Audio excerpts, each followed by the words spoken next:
Again seems to be the theme for the White Sox when they face the Twins because the Sox lost to Minnesota. Again. Let's discuss why on Locked On White Sox.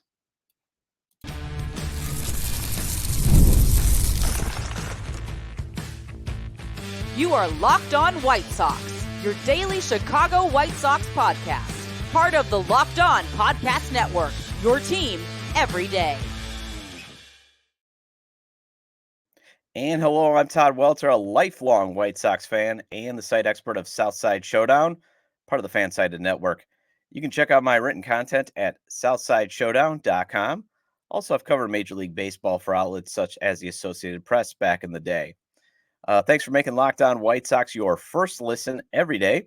We are free and available wherever you get your podcasts and on YouTube, part of the Locked On Podcast Network, your team every day. And hey, make sure to subscribe to the YouTube channel at Locked On White Sox. Smash the like button.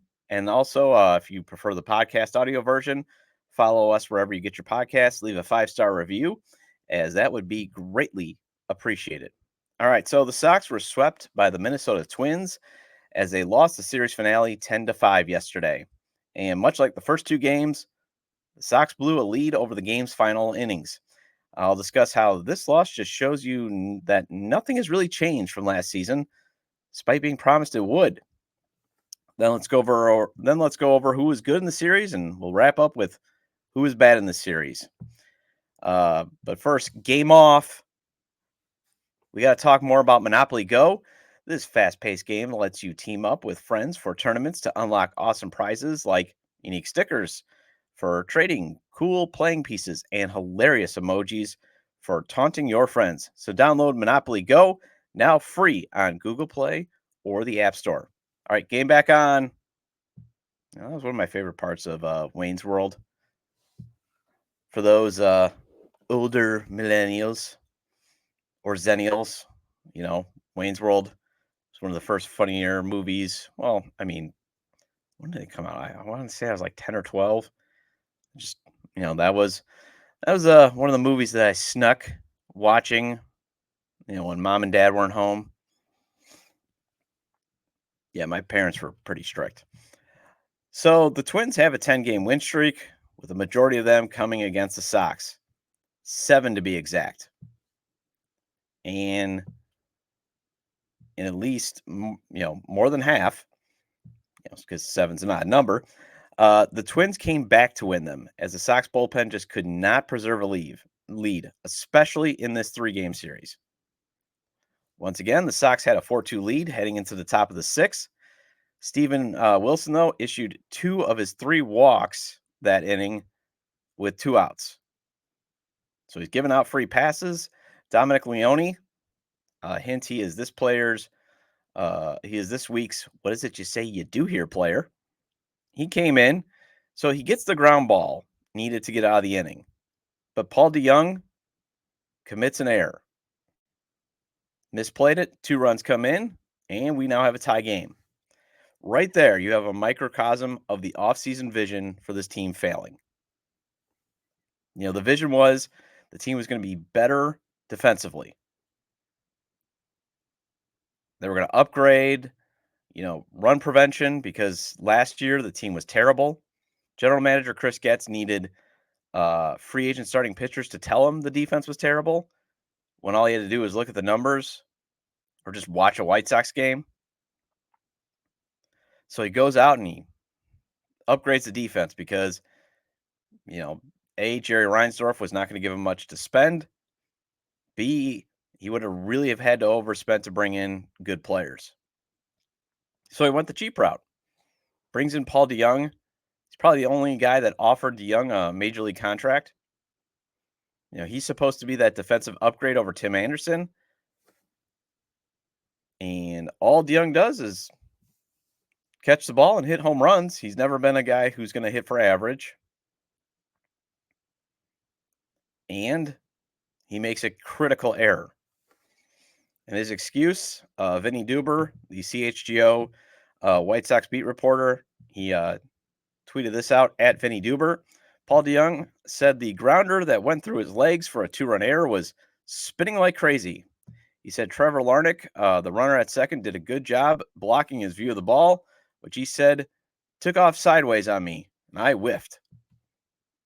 Well, you were supposed to be the defensive upgrade, and in real time, yeah, it looks like you get screened, but you misplayed it, you misjudged it. Now, again, I don't know how the question was asked. If it was just posed of what happened, if it was just like, hey, what happened? Well, the ball spun. But if it was just him making an excuse, you got to make that play, dude. And he's supposed to be the defensive upgrade over Tim Anderson. DeYoung is currently a -3 defensive runs saved. New boss, same as the old boss, is the running theme with the White Sox lately. Because that was a routine play, and he made an error just like Tim Anderson. Remember, Tim Anderson, he can make the spectacular play. It was the errors on the routine. Well, Leone then walked two more in the seventh. So Tim Hill comes on and gives up a single to Max Kepler. Yep, Max Kepler drives in the go-ahead runs. Go-ahead run. Miranda adds another RBI hit. Tanner Banks and John Brebbia, they gave up four more runs in the ninth as the Sox lost 10-5. The 10th run, though, came because Andrew Benintendi tried to throw out the runner at home. Instead of just going for the cutoff man, for the second straight game, Andrew Benintendi thinks he's Bo Jackson out there. As mentioned on yesterday's episode, one reason the Twins were able to come back and win on Tuesday was because Benintendi was trying to prevent the tying run from scoring. He sails a ball to home, allows the tying run to get into scoring position. His fielding has been terrible. The fielding in general has been terrible, and that was supposed to be fixed. I mean, the Twins got a double in this game when Brendan Shoemake and Gavin Sheets, a first baseman playing right field, wasn't also that supposed to be fixed, having guys no longer play out of position? And yes, I know Sheets is swinging a hot bat. You got to have Eloy in. But you got Sheets playing right field. Sheets and Shoemake, they chase after a lazy pop fly into shallow right. Neither call for it. Both have to avoid each other then, and nobody catches it. And instead, you get a double. It was like something that you see out of Major League. And yeah, the bullpen, they issued free passes with 5 in this game. So bad defense and a bad bullpen will equal 10 runs every time. And what does our fearless leader, Pedro Grafal, say?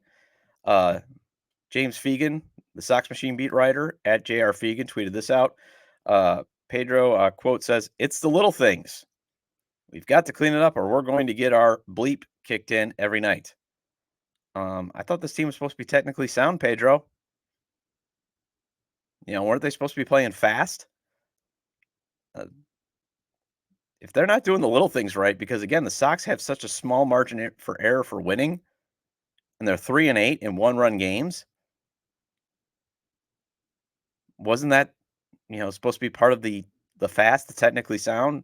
We shouldn't have to worry about that. We shouldn't have to worry about them having these issues because you're aware that they need to win in the margins. Once again, and the manager is in over his head, and the team just isn't good enough. But hey, I don't want to be a hater all the time. So how about I go over some good in this series next on Locked On White Sox.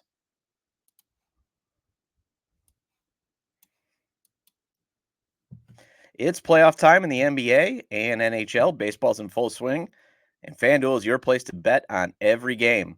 Right now, new customers get $150 in bonus bets guaranteed. That's $150, win or lose. You can use that to put together some fun parlays or prop bets. Yes, prop bets. I keep always talking about my old college roommate. What he does is, again, he puts together the bets that he feels he's going to win.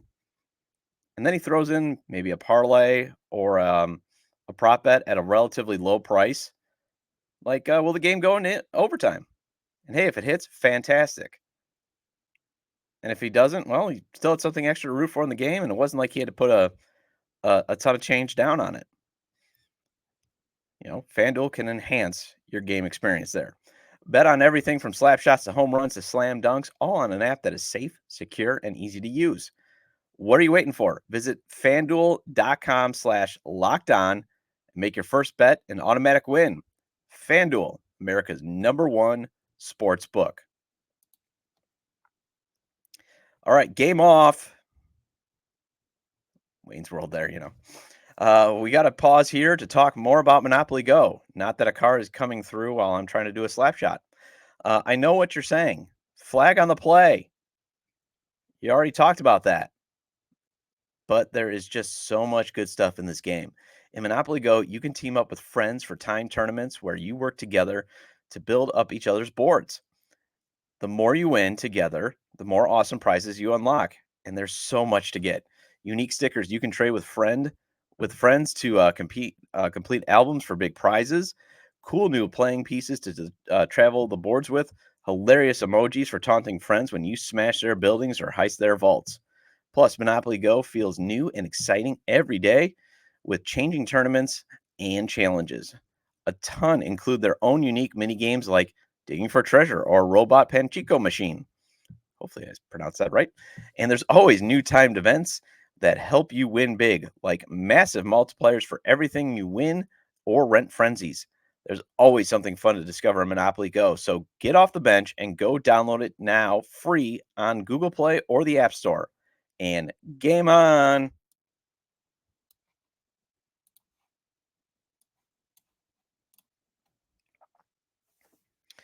And are you watching Fox Sports or ESPN on your TV all day? Have to turn down the volume with all that shouting? Make the switch to Locked On Sports Today, a free 24/7 sports streaming channel programmed for you every day to bring you the biggest stories without all the screaming. Locked On Sports Today brings you can't miss analysis, opinions, and news streaming 24/7 on YouTube or the free Amazon Fire TV channels app, part of the Locked On Podcast Network, your team every day. And welcome back into Locked On White Sox. I'm your host, Todd Welter, kind of lifelong White Sox fan and the site expert of Southside Showdown, part of the Fansided Network. You can check out my work at southsideshowdown.com. And yeah, the Sox, they've got 6 wins on the season. They cannot beat the Minnesota Twins. Basically cannot beat anybody in the AL Central. Pretty much they can only beat the Tampa Bay Rays. And they do have a road series against them coming up next week. And then after that, they have to play the rest of the league. But there was some good that came out of this series. Tommy Pham, he joined the team last Friday. He was 4 for 10, 2 doubles, 3 runs, and he hit his first home run with the White Sox. Maybe he's been the missing piece all along. Sox were 3-0 when he started with the team. But he can't win every game. But you want him to, obviously, I don't know if he's going to be this hot, but you want him to be playing well because, again, the intention is he's going to get flipped at the deadline. And if he plays like this, a contender is going to want him. Corey Lee, the catcher, may have had 2 hits in this series, but he did hit a home run yesterday that cut the Twins' lead late to 6-5. So again, the Sox had a chance going into the 9th, but the bullpen collapsed again. Andrew Vaughn, hey, he actually started to hit a little. He was 5 for 13. His average went from 167 to 193, so progress. Danny Mendick, he had a big game on Tuesday. He was 2 for 4 with a homer. Danny Mendick, he's the hero we need and deserve. I think there just should be a bylaw in the organization that Danny Mendick has to be on the team. The White Sox need Danny Mendick. And Braden Shoemake, we'll get into him again in the next segment and why Mendick should have gotten the utility job out of spring training. And yes, I will die on that hill. I'm a fan of Danny Mendick. and you should be too. Robbie Grossman, he was 3 for 6 in the series, drove in a run with a double, and he pitched hit on Monday and Tuesday. He started yesterday, and he drove in a run. Drove in a run with a key double early in the game, and that's kind of how he should be deployed. He should be the fourth outfielder, and he should have been signed not at the end of spring training. He should have been signed well beforehand. If you wanted to bring him in again, maybe he was looking for a bigger dollar, but he's the guy that should have been signed because Kevin Pillar just didn't work out. That should have been the veteran that you should have brought in. And again, the other veteran you should have brought in earlier was Tommy Pham. See, I understand that both of them probably were looking for bigger numbers. You can't just force them to sign. They sign when they sign, obviously. Takes two to make a deal. But if you wanted to go veteran heavy, and if you wanted to be able to say, I just want to flip these guys at the deadline, I'm going to hope, I'm going to salvage these guys, then just make the commitment. I understand that you don't want to, you want to get them at a reasonable price because you don't want to either want to have to eat salary at the trade. And there is the risk that they're just absolutely awful, and then you just have to DFA them. But you kind of proved that when you signed Kevin Pillar, you cut him to bring in Robbie Grossman, and then you brought back Pillar on a major league contract. So you guaranteed him even probably more money than what he would have gotten on his minor league deal. And then you DFA'd him. So you're still going to have to pay him to go away. That's just been my watching this series, just watching the first 31 games. The process is bad still. And that was one of the reasons why the contention window slammed shut with the previous management. And Chris Getz, I have a feeling, is going to make those same mistakes. It's just going to be bad process. It's going to be, for example, they invested, Rick Hahn invested way too much money into the bullpen. Limited resources, probably should have invested it into second base and right field. Instead, he invested in the bullpen where typically you usually find guys, you develop those guys. You just need to find guys with velocity and then get a pitch lab. But obviously the White Sox, I don't think they've got the most up-to-date, technologically sound pitch lab. You just don't hear about it. That's my reasoning. A lot of teams love to, float out their pitch lab. The Cubs do. But the White Sox had to go out and spend incredible amounts of money on their bullpen instead of, maybe a starting pitcher that puts them over the top. And you just get this feeling that it's like, just bite the bullet sooner. Get these guys into spring training. For example, Tommy Pham could have already established himself as the clubhouse leader, set the tone. And maybe the White Sox, I'm not saying he was the missing link, but the White Sox have lost, or again, have had 11 games that have come down to one run, or at least at one point, one run, and they're 3-8. So you got to do these little things in the margins. And bad process has led to them always losing in the margins. Well, all right. And hey, the Sox, they're still not good. So let's discuss who is bad in this series. Next on Locked On White Sox.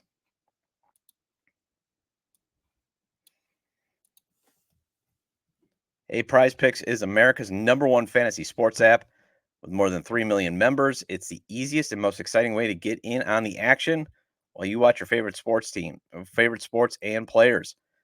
You just pick more or less on 2 or more player stats, and watch the winnings roll in. Get in on the playoff action and win up to 100 times your money on PrizePicks as you and the world's best players take the game to a new level during the basketball's postseason.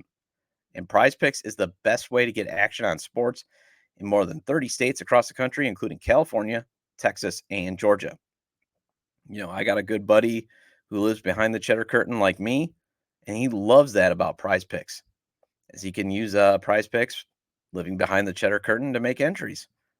I love the simplicity of more or less. It's simple stats like more or less on a starting pitcher strikeouts. They set the line, you just say more or less.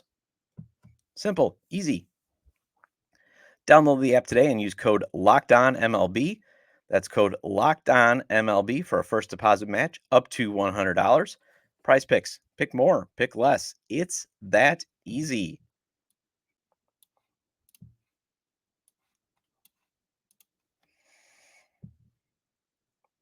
And welcome back into Locked On White Sox. I'm your host, Todd Welter. Again, want to thank you for hopefully making me your first listen. I'm here every day, free. Check me out on the YouTube channel. Subscribe to the YouTube channel. It's at Locked On White Sox. Smash that like button. Or again, wherever you get your podcasts, follow or subscribe and leave a 5-star review. And especially to my everydayers, shout out. Hope you're doing well. Sip of coffee, as you guys know, especially if you're an everydayer. Huge coffee guy. I will probably talk about my coffee at least once a day because you got to have something else to talk about besides this terrible White Sox team. And I said I had a commitment. I want to try to entertain you. Kind of like I'm having second thoughts of, shaving my beard. I'm trying to be, I'll have a beard from October to April, but then I realized, man, I got to lose weight so I can kind of, you know, see that little double chin a little bit more. If you're not listening, if you're not watching on YouTube, I've got, a little bit of a weight problem. But I'm married, so I don't really have to impress anybody anymore. But I should probably think of my health. I have been trying to walk every day. So maybe I'll get back into the gym. Maybe. Well, who is bad in this series for the White Sox? Andrew Benintendi's fielding. I kind of discussed that in the first segment. But really, anytime now he does not throw to the cutoff man, you got to pull him. Billy Martin style when he pulled Reggie Jackson. He keeps taking bad lines and he keeps trying to think he's Bo Jackson out there. You don't have a gun. You're a left fielder. That's the other reason. If you're a left fielder and you think you can throw anybody out, realize why are you in left field? Now, he did hit a homer that should have tied the game on Tuesday. But again, that bad throw allowed the go-ahead run to get into scoring position. So instead of, hitting a home run that should have tied it, it just cut the lead to 1. Sort of bad. I'm just going to put sort of bad because, Garrett Crochet, Michael Soroka, and Chris Flexen had solid starting outings. But the problem was they just did not go deep enough into the game. Now, Crochet only went 5 for maintenance reasons, but not being able to go into the 6th or 7th for Soroka or Flexen really taxed that bullpen.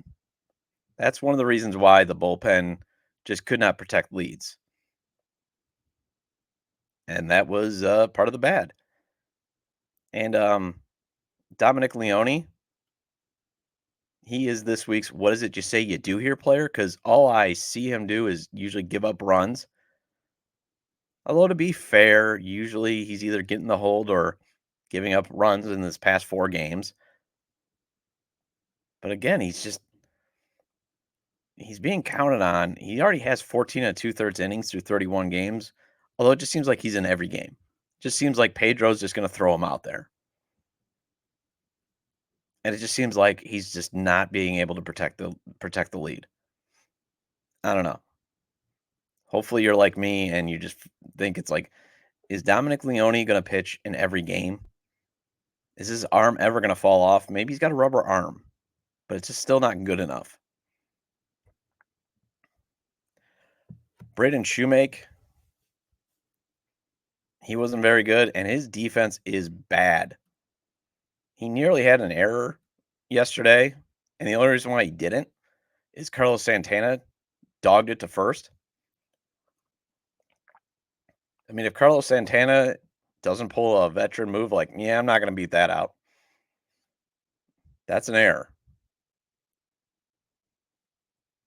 Now, he won the job out of spring training. He had a decent spring, but he was also hobbled by a sprained ankle, and he probably should have spent the beginning on the 10-day, excuse me, the 10-day IL.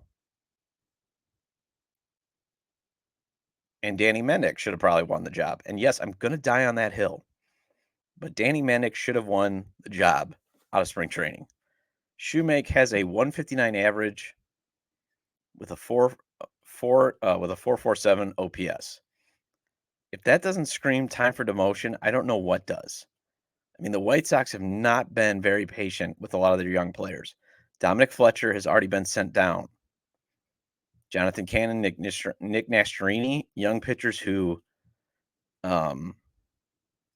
need to be pitching at the big league level, they've been sent down after brief appearances in favor of Chris Flexen and Brad Keller.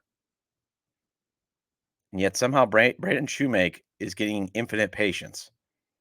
Now, I know there's injuries and there's not great options because the only other option is you can bring Lenine Sosa up, but Lenine Sosa is your true 4A player. He is raking in AAA, but then you bring him up here, he can't do anything in the major league level.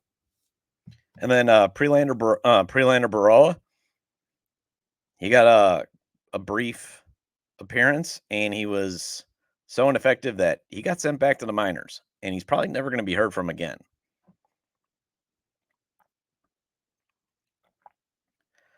So that's about who is as bad as it could be for the Chicago White Sox. Well, that wraps up this edition of Locked On White Sox. Before I go, Locked On has launched the first ever national sports 24/7 streaming channel on YouTube.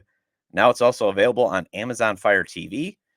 In the free Fire TV channels app, Locked On Sports Today is here for you 24/7, covering the top sports stories of the day with the local experts of Locked On, plus our national shows covering every league. Find Locked On Sports Today, now available on the free Fire TV channels app. All right, so I'll be back tomorrow. We're going to potentially have a crossover with Locked On Cardinals. Just trying to nail down a time to meet up. And if we're not able to meet up, we'll just talk some more White Sox baseball. Make sure to subscribe to our YouTube page at Locked On White Sox. Smash the like button. Give a 5-star review wherever you get your podcasts. Sorry about that. All right, my voice is coming down. And let me know your thoughts. Just 1 second. Sorry about that. And let me know your thoughts on today's topic regarding the Sox getting swept by the Twins. Who was good and who was bad on Twitter at ToddJDub, or email me at lockdownwhitesox@gmail.com. Have a great day. See ya tomorrow.